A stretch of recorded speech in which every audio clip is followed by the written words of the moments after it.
Muy buenas noches, bienvenidos al curso de Arqueología de Jesús. Hoy vamos a plantear la preliminar del asunto. Mi nombre es Ismael Padilla Vázquez, vivo aquí en Texas, Estados Unidos, hace 10 años. Soy de nacionalidad chilena, de una ciudad muy linda, muy bella al medio del país de Chile, casi un poquito tirado al sur, que se llama Chillán. Eh, me, me encanta, ¿qué les puedo decir? El fútbol, me encanta la comida italiana y la comida mexicana. ¿Qué más les puedo decir de mí? Estoy casado hace 15 años. Mi esposa y yo adoptamos a un hijo de México, un muchacho precioso, donde hemos sido sorprendidos por lo que hemos podido experimentar con él, así que para nosotros ha sido una tremenda bendición.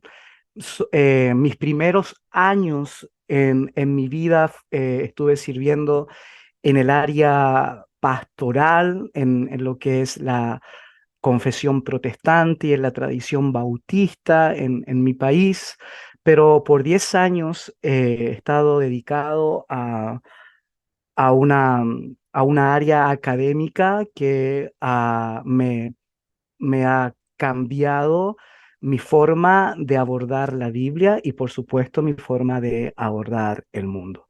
Entonces, en ese sentido, me he especializado en temas bíblicos, tengo un bachiller en Biblia, tengo un magíster en estudios teológicos y un magíster en divinidades y un doctorado también en teología de la Universidad de Texas, Teológica de Texas. En el ámbito desde las ciencias, tengo una licenciatura en ciencias sociales y un magíster en arqueología. Actualmente estoy trabajando en mi doctorado en ciencias bíblicas. Así que para mí el combinar lo teológico con lo religioso ha sido una aventura, especialmente porque este es un diálogo que estuvo inexistente por mucho tiempo, pensando de que cada una de estas áreas de las ciencias bíblicas o el área de la religión, de la teología, eran, cierto, ah, totalmente dispensables para una y para la otra. Entonces, cada una de estas áreas se creía mejor que la otra área. El área teológica siempre miró a lo científico, a las ciencias bíblicas como con un recelo, como con sospecha, y las ciencias bíblicas siempre han mirado a la teología como algo, cierto, poco serio, sin base, sin fundamento. Entonces, el poder crear puentes y dialogar desde la confesión, pero por sobre todas las cosas, desde fuera de la confesión religiosa, es todo un desafío. Por eso que cuando hablamos de arqueología de Jesús debemos de plantear algunas cosas básicas. La arqueología es una disciplina que para algunos pertenece a las ciencias exactas y para la otra a las ciencias sociales. No obstante, es una disciplina independiente. Por más que por muchas décadas, ¿no? Se, se creyó de que había arqueología bíblica, en ese sentido, no, eh, en ese sentido, no pareciera ser que estaba a la altura de las circunstancias. Y por lo mismo, grandes arqueólogos de renombre como William Dever, que fue uno de los grandes arqueólogos que dijo de que la arqueología era totalmente independiente, ¿no? Entonces, no existía la arqueología bíblica y en el caso que existiera era poco seria y era una rama de la teología. Entonces, es aquí donde la arqueología ha podido mirar a la teología un poco con recelo, pero también cuidando lo que le pertenece. Y por lo mismo, la teología, al sentirse excluida por la arqueología, se, se, ah, se fortaleció en su propia identidad y vio que todo lo metodológico, lo científico, era totalmente innecesario. Entonces es allí donde de ambos lados cada uno se ha tirado, ¿cierto?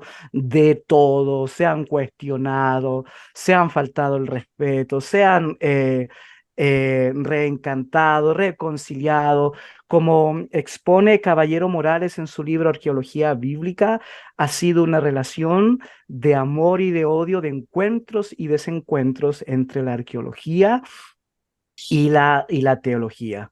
No obstante, en este sentido, en este curso de 6 semanas, nosotros vamos a abordar la situación de Jesús de Nazaret desde el punto de vista arqueológico.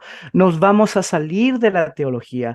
Y para muchos de ustedes esto va a ser muy, pero muy novedoso y va a ser muy complejo y muy complicado, porque muchos de ustedes son profesores de teología, otros son ministros, otros son laicos y tienen una vida devocional muy fuerte, espiritual muy fuerte, otros, ciertos, son estudiantes de Biblia y a desprenderse de la teología es una situación complicada, es un proceso que confronta nuestras raíces, pero también confronta nuestros métodos, no solamente exegéticos y hermenéuticos, sino también nuestros métodos pastorales. Es allí donde está el desafío. Pero si somos capaces de respetar cada una de estas dos áreas, si somos capaces de respetar cada una de estas disciplinas, yo creo que podemos formar un diálogo tremendamente importante. Así que teniendo esto en mente, con respeto y teniendo la capacidad de darle a cada una de las disciplinas el respeto y el valor que ellas se merecen, yo les invito al preliminar de este curso de Arqueología de Jesús aquí en el Instituto Teológico en Misión ITEM. Ya su director, cuando estemos en el intermedio, ya nos va a saludar, así que para que ustedes puedan conocerlo, pero siéntanse todos bienvenidos. Y como les digo, religiosos, no religiosos, ministros, laicos, protestantes, católicos, religiosos, agnósticos, siéntanse totalmente bienvenidos a este curso y gracias por preferirnos. Entonces, cuando nosotros hacemos un preliminar de lo que se trata la arqueología de Jesús, tenemos que preguntarnos por qué hacemos arqueología de Jesús. ¿Por qué es nuestra intención el buscar desde los hallazgos arqueológicos, desde el material orgánico, cierto, e inorgánico, una sombra de un personaje que vivió casi 2000 años atrás? Entonces, en este sentido, la búsqueda de este Jesús de carne y hueso, eh, que es... que es la propuesta de la arqueología, tiene que ver como una respuesta a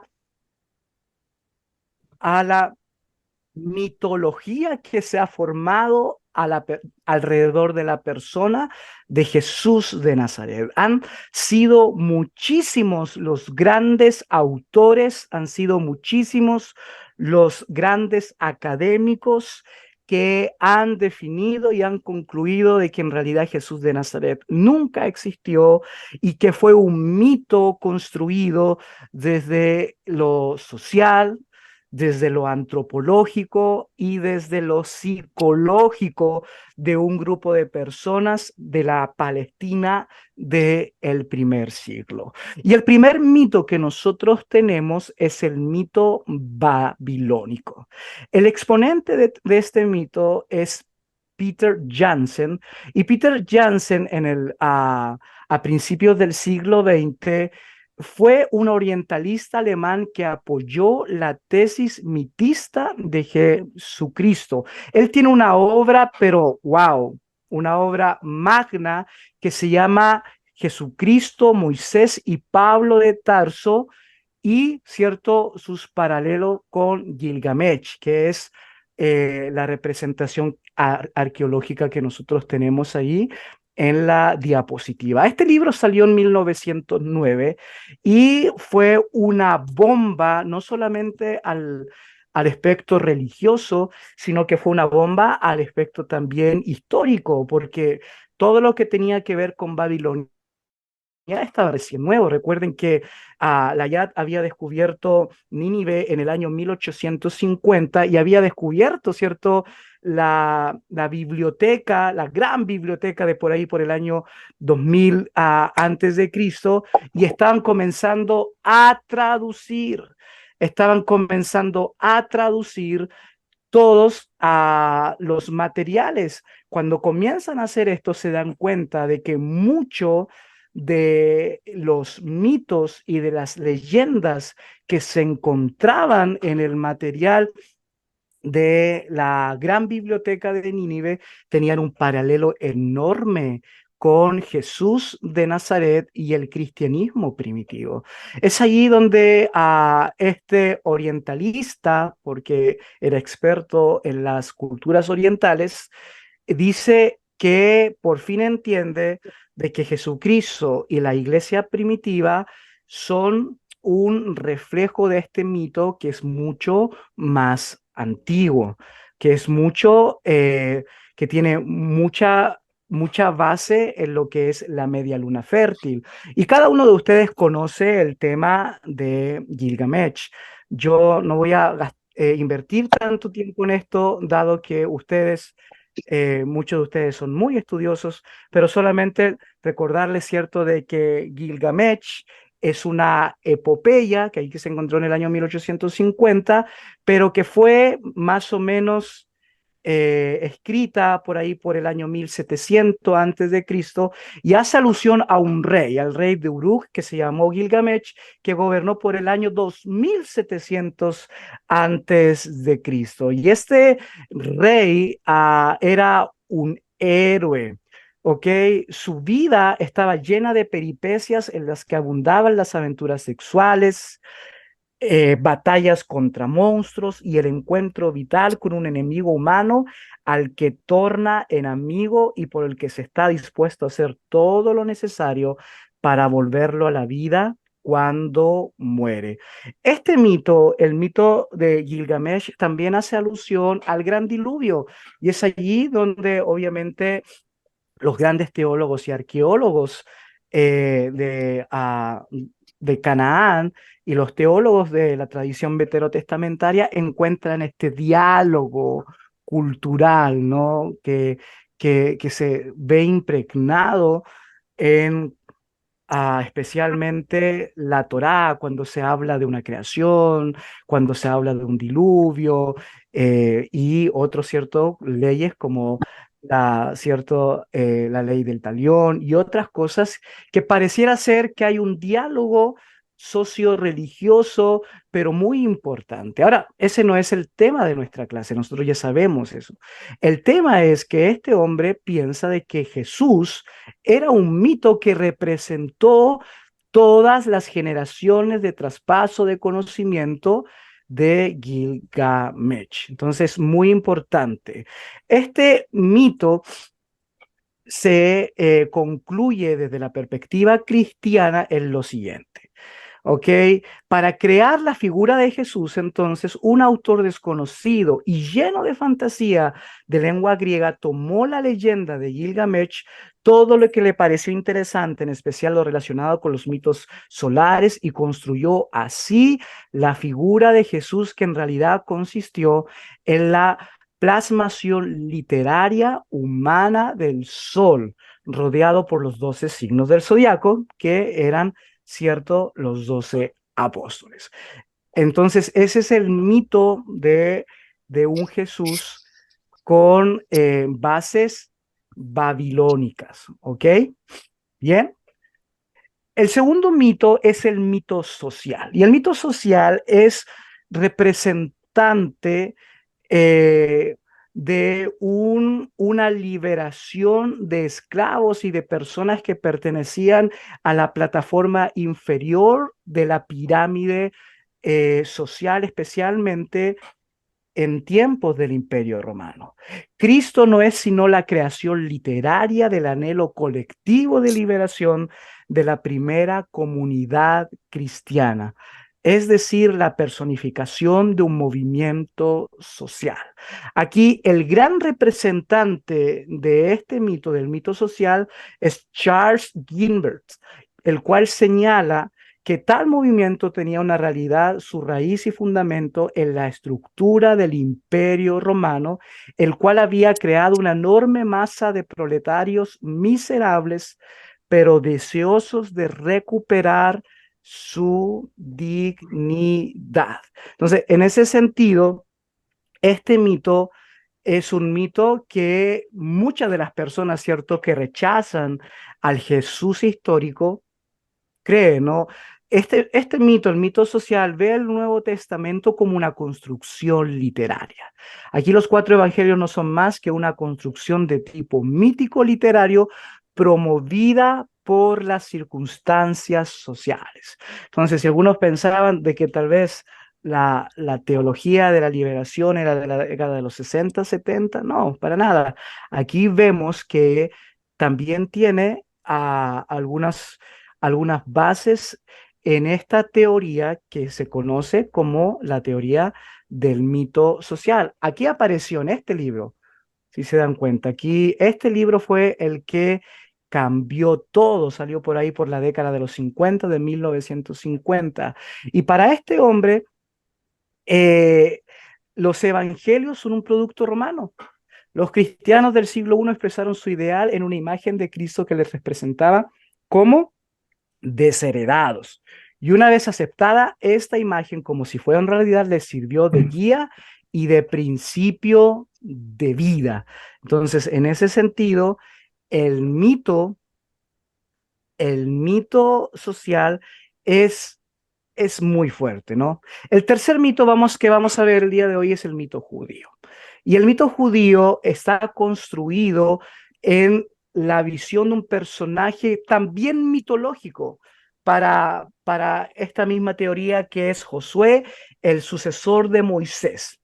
Esta teoría señala de que Jesús es en realidad la representación de un José que significa, cierto, Jehová salva o Yahvé salva, uh, y el cual vendría a tomar a la gente que sufre, al pueblo, en este caso el pueblo de Israel, y lo iba a devolver a la tierra prometida, pero ya no como Josué, que era una tierra física, sino una tierra, cierto, conceptual. Entonces, el mito judío es representado por John Mackinnon Robertson, que nació el 14 de noviembre de 1856. Fue un periodista, pero este hombre, cierto, vio que en Jesús eh, se expresaba las esperanzas más profundas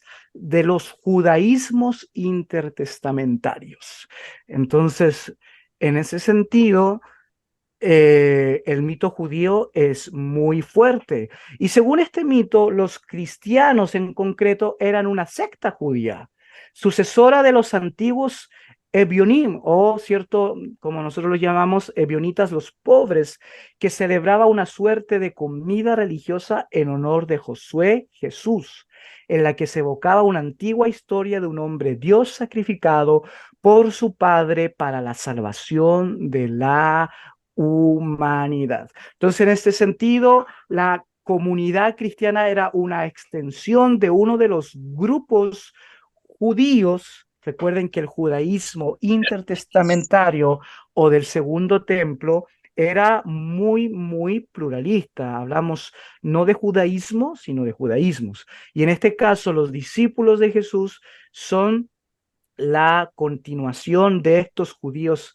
pobres, ¿cierto? Los Ebionim, que eran una extensión de una forma de ver el judaísmo. Así que el mito judío se transformó en algo muy, muy aceptado. ¿Por qué? Porque para ellos los cristianos estaban trasladando mitos solares judíos al ámbito griego, identificando a Josué Jesús con Adonis, Osiris, Dionisio, Mitra, Asclepio, Krishna y otras divinidades propias del ciclo agrícola relacionado con la evolución del sol. Entonces, según este mito, todos los grandes exponentes religiosos, ya sean ciertos semitas, ya sean griegos o egipcios, están representados en la persona y en la figura de el mito de Jesús, del mito de Jesús. No voy a hablar de Jesús de Nazaret aquí,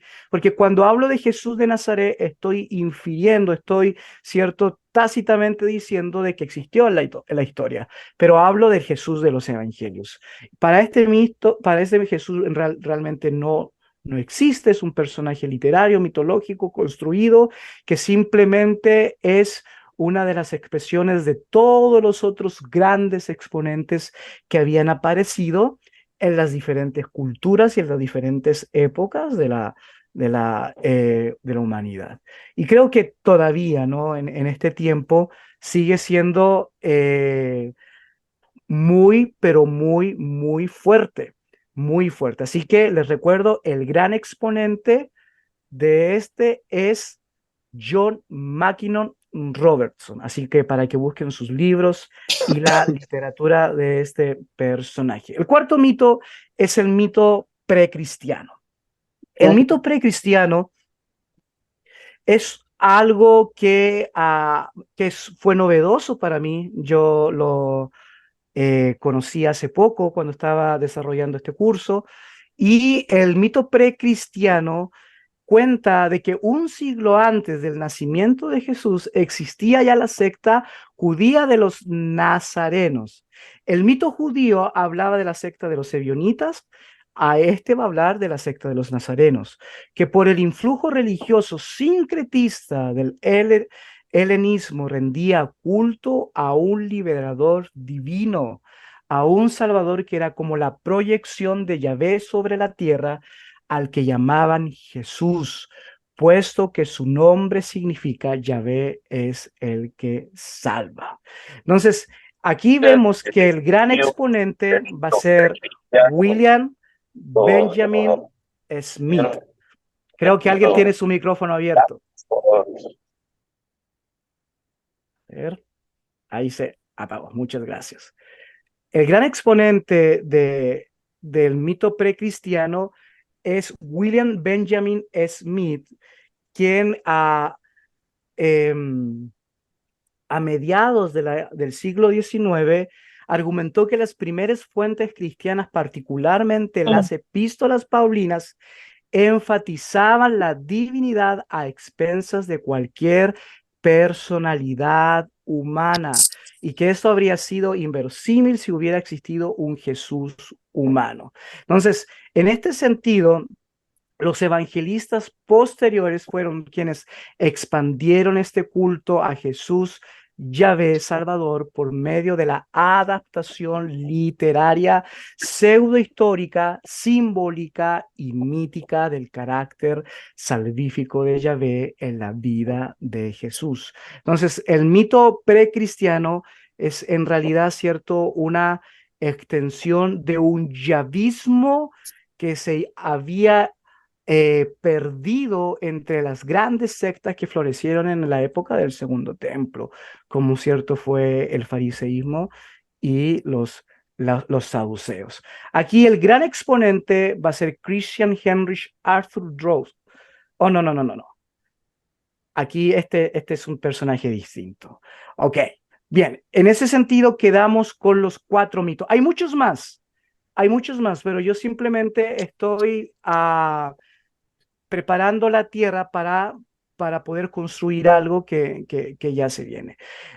ahora sí quiero hacer un alto sobre Christian Heinrich Arthur Rowe, porque este hombre cambió y revolucionó todo con su propuesta del mito de Cristo.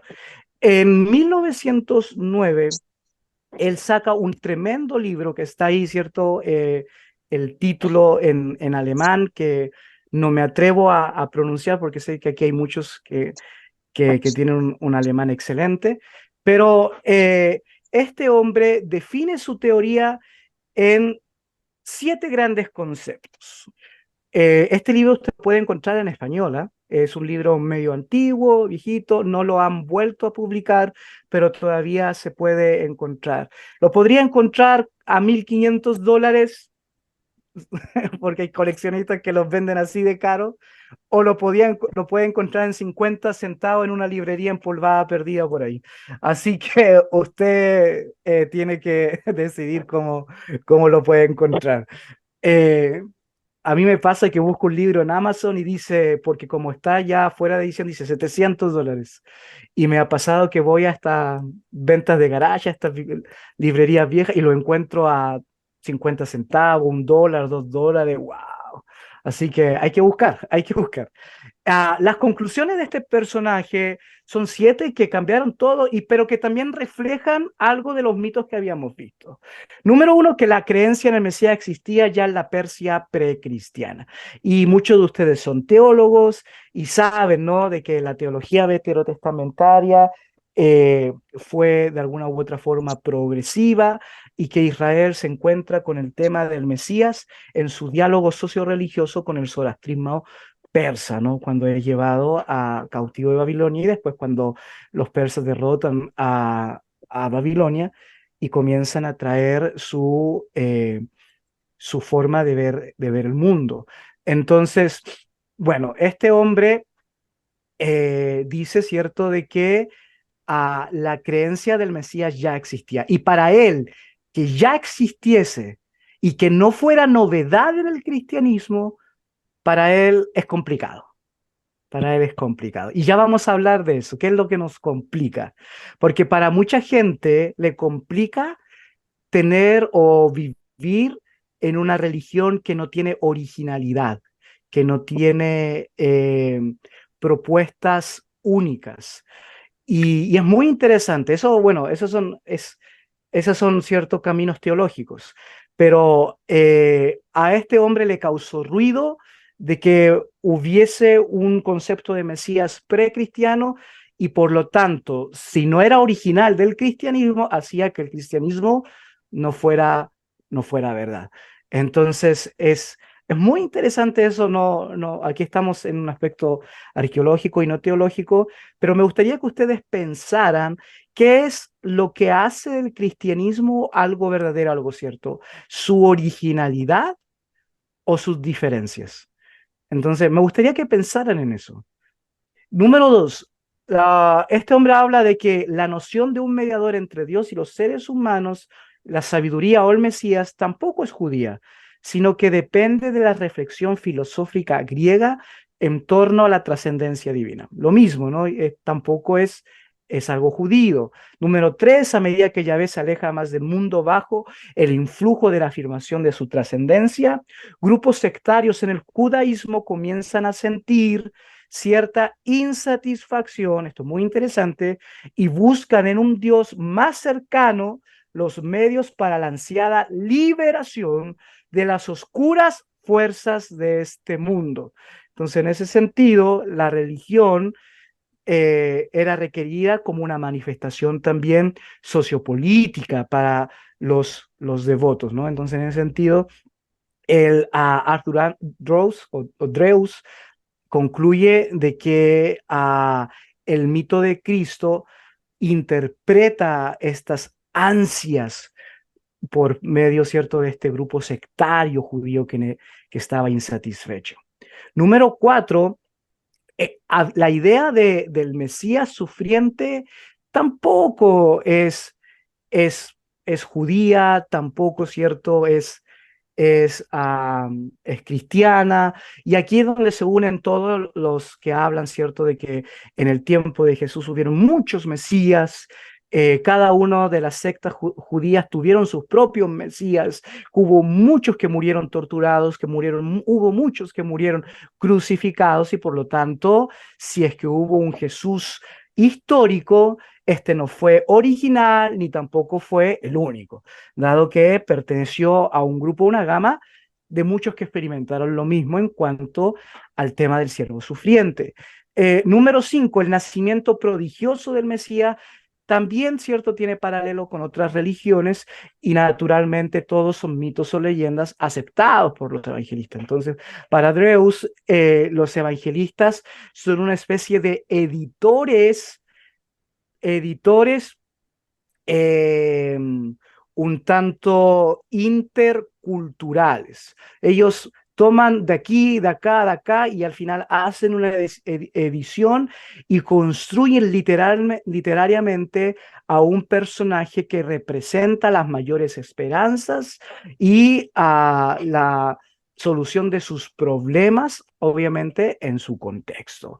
El tema del sacrificio muerte del Mesías tampoco, cierto, es algo original, sino que viene mucho anterior, y el simbolismo del Mesías, el Cordero y la cruz. Entonces, en ese sentido, Dreus ve en la religión cristiana y en el Jesús de la religión cristiana algo totalmente no original, algo cierto que representa conceptos mucho más antiguos y por lo mismo lo desecha. Porque esa era la forma y la mentalidad del siglo XIX, de que si algo no es original, no es verdadero. Entonces, esa forma de ver las cosas trajo muchos problemas, pues la religión y la historiografía se divorciaron. La historia dijo, bueno, la religión no tiene nada de seriedad y la teología se sintió totalmente eh, ah, totalmente, cierto, divorciada de su compañera,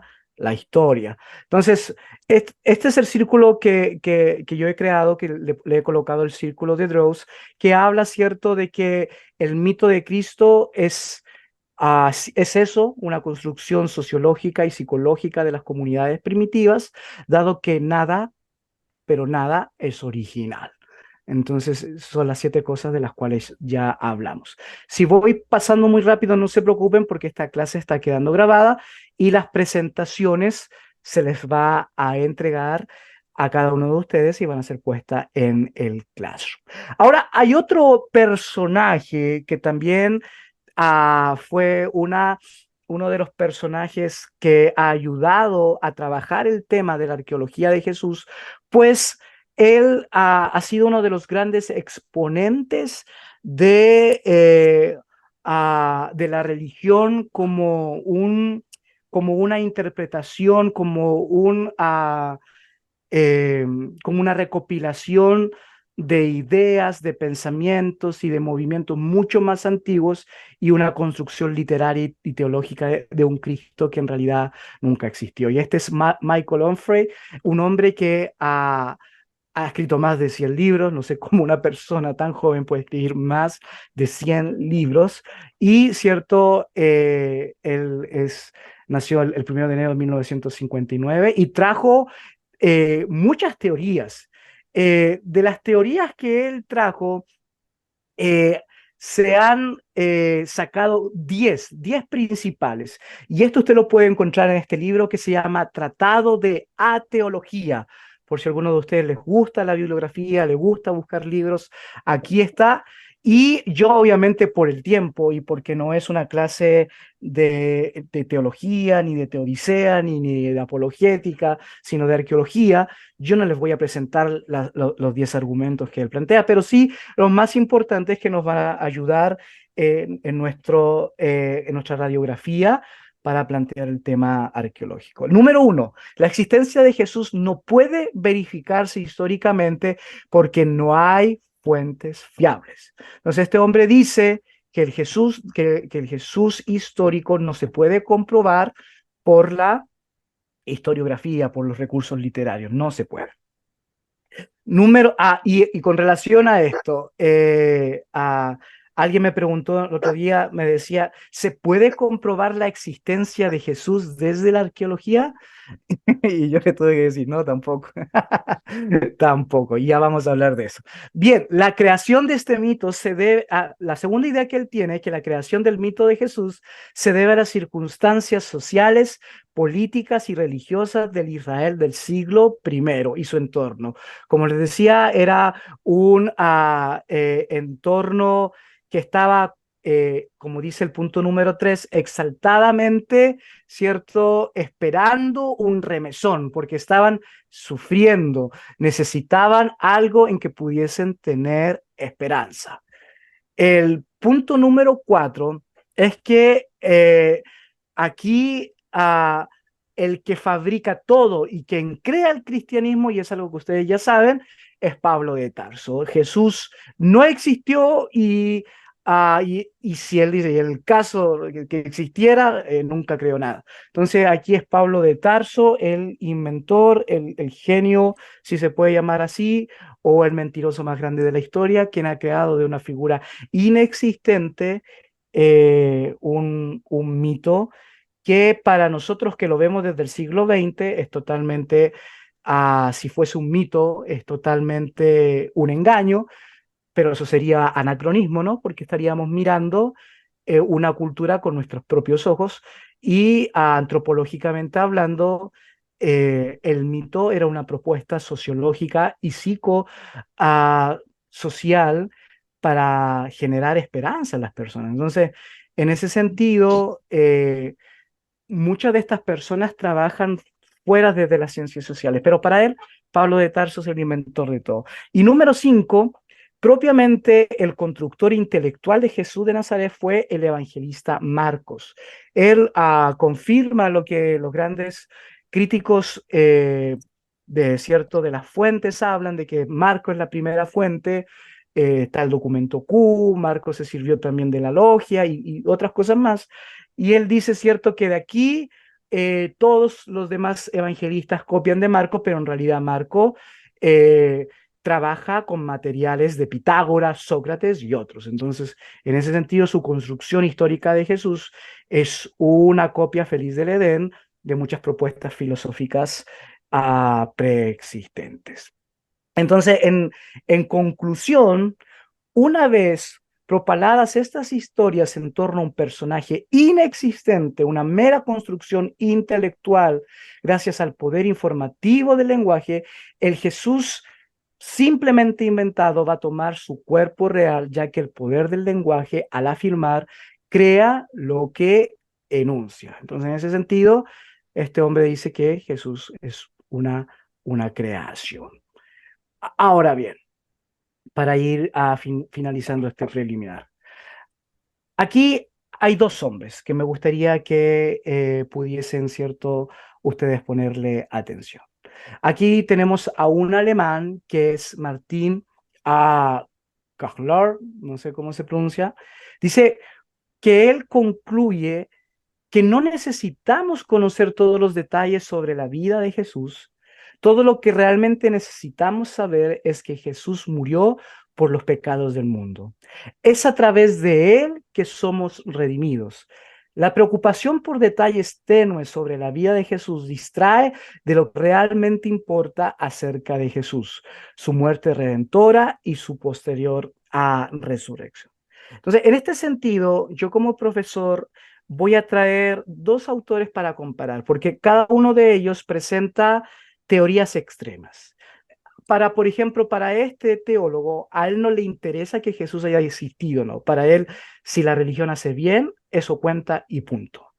Entonces, si la religión es capaz de moralmente y éticamente hablando mejorar al ser humano, eso es lo que cuenta. Y en el caso de que todo sea cierto, cuando muere va a tener ciertos beneficios eh, soteriológicos. Entonces, aquí él llega a un extremo porque no le interesa el Jesús histórico, lo que le interesa es el Jesús teológico.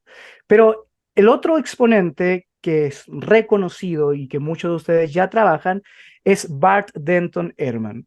Y este hombre que ha escrito más de 30 libros dice que Jesús era un judío de Judea del primer siglo, que no era como el Jesús que predicó y proclamó, ¿cierto? Que proclama la iglesia del día de hoy. En realidad Jesús fue un profeta apocalíptico que posteriormente fue deificado. Este hombre, a diferencia, ¿cierto?, de Cochlear, él dice, sí, yo creo que Jesús existió y creo que es importante que haya existido, pero en realidad no creo que el Jesús que existió es el mismo que el Nuevo Testamento nos muestra. En realidad, Jesús era un profeta apocalíptico y él tiene un libro que se llama así, Jesús el profeta apocalíptico, si alguien lo quiere leer, que representa a Jesús como una de las expresiones y manifestaciones de los Hasidim, de los grandes constructores, ¿cierto?, de la época del Segundo Templo, de toda la apocalíptica judía y su forma de cómo Dios iba a juzgar el mundo e iba a intervenir en la tierra. Entonces, en ese sentido, Jesús es heredero de las tradiciones apocalípticas de los Hasidim y es un profeta apocalíptico.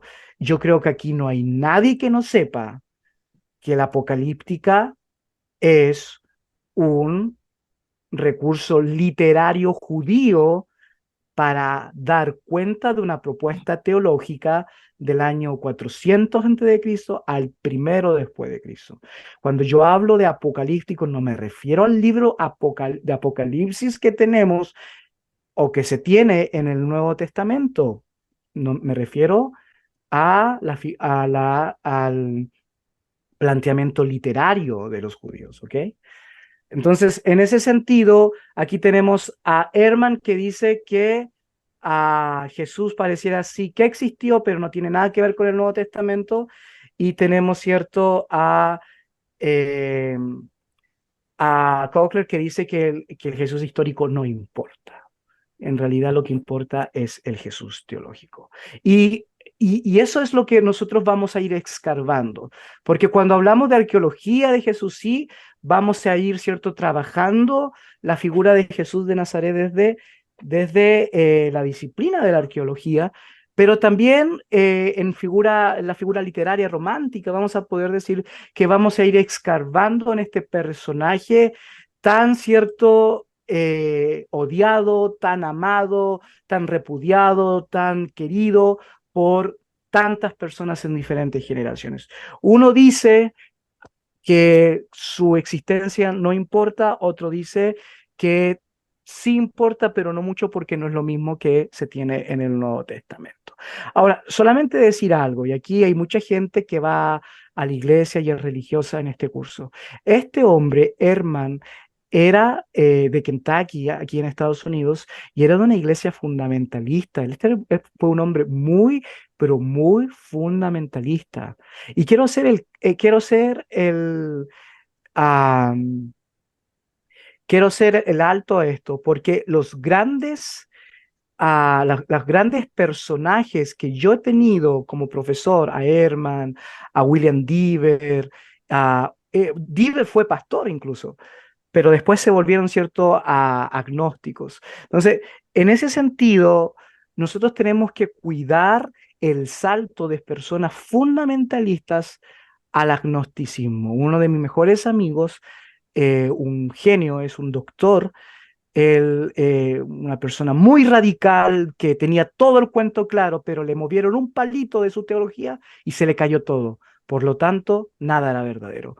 Y todo es falso, entonces se cae al agnosticismo. Entonces, en ese sentido, cuando yo veo, por ejemplo, una persona fundamentalista, yo tengo mucho cuidado con eso, porque tiene todo tan, pero tan armado, que es sumamente complejo quitarle algo que no pueda calzarle con su estructura, porque si no, como es radical por naturaleza, como es extremista por naturaleza, ya después se va a ir al otro extremo. Del amor pasa al odio. Entonces, en ese sentido, Herman es uno de las personas, pero yo encuentro más interesantes para leer y uno de los expertos de la iglesia primitiva más reconocidos a nivel mundial. Este es un hombre que hay que tener en cuenta. Ahora, y para finalizar mi primera presentación, quiero cerrar con lo que dice el doctor Antonio Piñero, que es un filólogo. Yo creo que la mayoría de ustedes lo conocen, no lo voy a presentar. Ahí está, va a estar en el PowerPoint, por el tiempo no lo voy a presentar, pero este hombre en uno de sus grandes libros hace una gran aclaración entre si existió o no existió, es real o no es real, es mito o no es mito, y él plantea lo obvio que todos sabemos, pero que nadie lo dice. Y a eso yo le he puesto la gran aclaración. Y la gran aclaración de Piñero es lo siguiente. Es necesario aclarar y matizar algo importante respecto al malentendido básico aludido. Una cosa es preguntar históricamente por Yeshua ben Yosef, es decir, por Jesús de Nazaret, y otra muy diferente preguntar por Jesucristo, ¿cierto? Por Jesús Cristo, es decir, Jesucristo. Y es aquí donde él hace un alto y dice, el Jesús histórico en realidad fue un carpintero o maestro albañil aficionado al estudio de las escrituras, que gracias a su ingenio y dotes llega a ser a la luz de de las gentes de su alrededor un verdadero experto en su interpretación.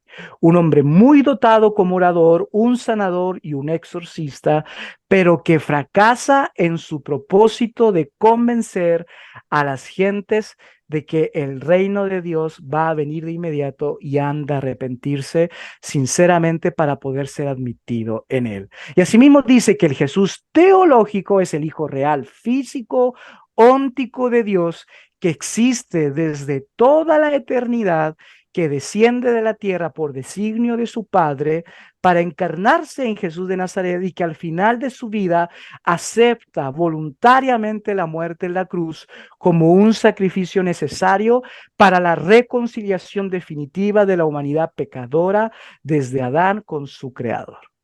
Ok, aquí yo voy a hacer un alto, porque la mayoría de ustedes que tal vez pertenecen a una afiliación religiosa, a una comunidad religiosa, son estudiantes de teología, pensarán que en alguna medida yo voy a invertir mucho tiempo aquí en el Jesús teológico, y les voy a decir que para nada.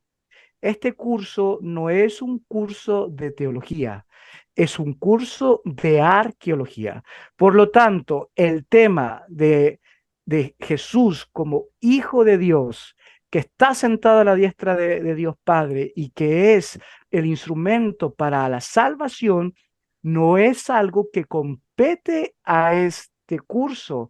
Y yo les pido, y desde ya les pido disculpas si algunos de ustedes están desilusionados, porque en realidad los grandes centros teológicos ya enseñan eso. Eso es una, la teología es una disciplina que ya he comentado diferente.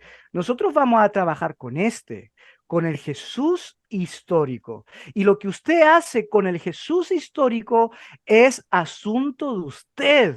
Y yo lo voy a respetar y cada uno de nosotros lo va a respetar. Algunos me decían, pero profesor Ismael o Isma, como muchos de ustedes me dicen, ¿para qué me va a servir un curso de arqueología de Jesús si no lo vas a plantear desde el punto de vista teológico? Y yo le digo, bueno, para muchas cosas. El acercarse a Jesús de Nazaret te va a ayudar a entender la Biblia en su contexto histórico, cultural, antropológico, sociológico e incluso psicológico. Y vas a empezar a mirar la Biblia y a plantearte los conceptos de una forma distinta. Ya sea que creas en Dios, ya sea que creas en Jesús, lo que sea o no lo hagas, pero ya te va a enseñar a plantearte la Biblia de forma distinta. Ahora, aquellos que son cristianos por cultura, el poder analizar al Jesús histórico le va a enseñar de dónde viene la gran moral y la gran ética de los valores de una sociedad culturalmente, occidentalmente hablando, cristiana. Entonces, en ese sentido va a ser un beneficio porque vas a poder pensar y repensar filosóficamente tus valores.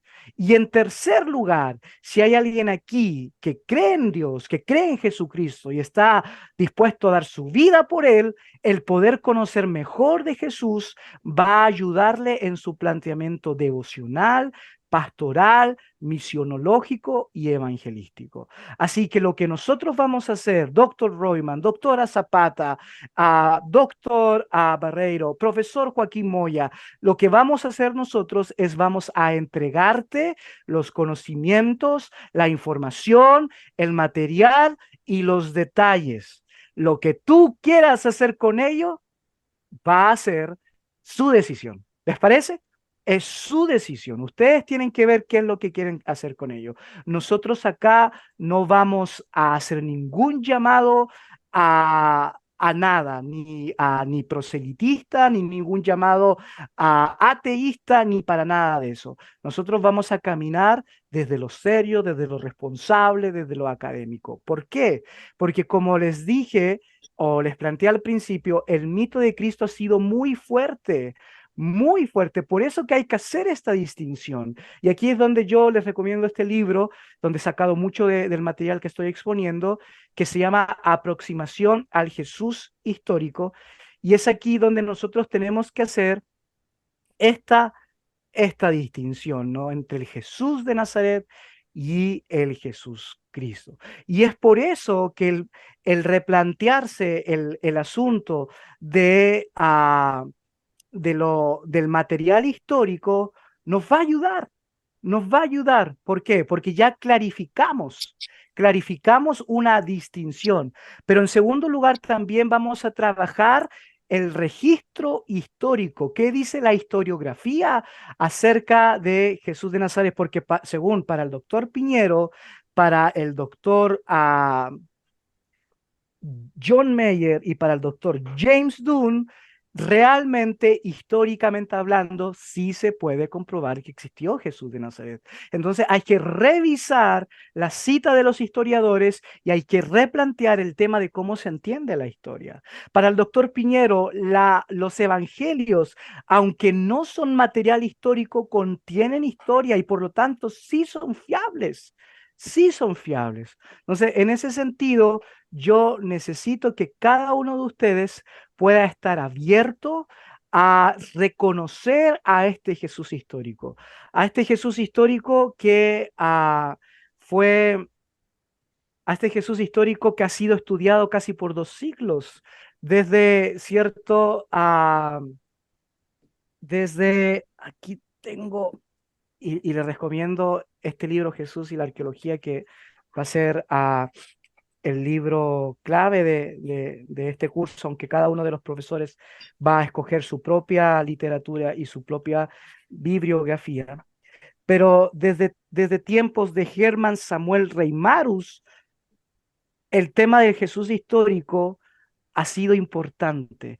Y es aquí donde los grandes teólogos no entienden. ¿Por qué la teología no le gusta, o los grandes centros teológicos y seminarios, no les gusta hablar del Jesús histórico? Porque piensan que es una consecuencia liberal, que lo único que hace es masificar la falta de respeto a la escritura como palabra de Dios.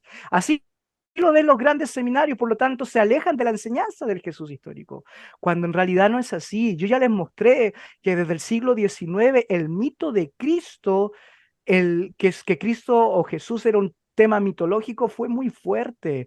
Por eso el Jesús histórico va a ser una transversal en este curso de la arqueología de Jesús. La mayoría de ustedes saben que hay 3 etapas y se van a dar cuenta de que en cada una de estas etapas, por ejemplo, en la primera etapa, lo que en realidad se quería construir no era una crítica a la propuesta de que Jesús era el Cristo, para nada, sino lo que quería proponerse desde la crítica alta de que Jesús realmente existió y a lo mejor no tenía un paralelo con el Cristo del Nuevo Testamento, pero sí existió. Entonces, en ese sentido, la teología tenía una ganancia, ¿no? Porque por lo menos la búsqueda del Jesús histórico estaba trayendo al diálogo la existencia de Jesús cuando en realidad ya había sido superada. Se había creído de que el personaje histórico de Jesús nunca había pasado. Entonces, en realidad, el tema del Jesús histórico no es una propuesta para liberar la sana doctrina o el dogma, sino es para poder devolverle el diálogo a la teología. En la segunda etapa vamos a encontrar a este hombre, a Rudolf Bultmann, que ha sido uno de los personajes mal interpretados de la historia de la teología.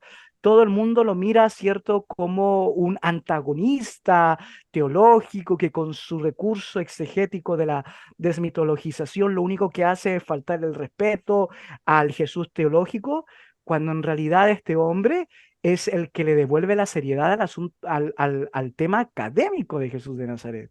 Y en tercer lugar, que es la tercera etapa del Jesús histórico, que es la que nos encontramos hoy, es la revolución de las ciencias sociales. Por eso les traigo hoy con ustedes y les presento a uno de mis grandes maestros en cuanto a las ciencias bíblicas, que es Rafael Aguirre. Él tiene un libro increíble que se llama Las Memorias de Jesús y los cristianos de los orígenes. Y si a alguno de ustedes le interesa las ciencias bíblicas, yo le recomiendo el editorial Verbo Divino, la colección Ágora. La colección Ágora es una colección increíble que trabaja con una seriedad y con una profundidad académica cada una de las disciplinas que pueden y que tienen que decir algo del Jesús histórico. ¿Por qué? Porque en esta tercera etapa de la búsqueda del Jesús histórico es una etapa interdisciplinaria. Ya la arqueología no es suficiente, la antropología tampoco, la sociología tampoco, la psicología tampoco, la filología tampoco. Se necesita un recurso interdisciplinario para poder construir realmente quién fue el Jesús del siglo primero. Entonces, vamos a trabajar. Aquí tenemos, por ejemplo, a Sander, que es uno de de su obra Jesús y el judaísmo, porque aquí ya no se trabaja tanto con la persona de Jesús aislada, sino como parte de la cultura judía. Aquí les recomiendo también a Pablo Saki, que en su libro Historia del Judaísmo en la época del Segundo Templo, deja todo el contexto de cómo puede surgir un profeta con las características de Jesús en el primer siglo. Y el tema de los libros que yo más valoro es aquí Un judío marginal de John Mayer, que es una delicia académica. Este hombre es wow, es el personaje que tenemos aquí en la foto. Sí, él es él, no es Rafael, es John Mayer. Es una delicia, son 5 o 6 tomos, El judío marginal. También está James Dunn, Jesús recordado, que también es una colección de 3 libros, de cada uno de 1000 páginas. Si a usted le gusta estudiar, le gusta leer, vamos, es una delicia. Ahí está. Pero en cuanto a arqueología, les voy a presentar 3 libros que vamos a usar. ¿Qué es? Ya les presenté Jesús y la arqueología. Algunos me los pidieron y me dijeron, profesor, páseme los PDF. Oh, yo tengo un recelo con eso porque yo conozco a algunos de estos y como masificar su obra es como, no sé, siento que los traiciono, pero tal vez se puede usar en el sentido de ah, como estudio privado.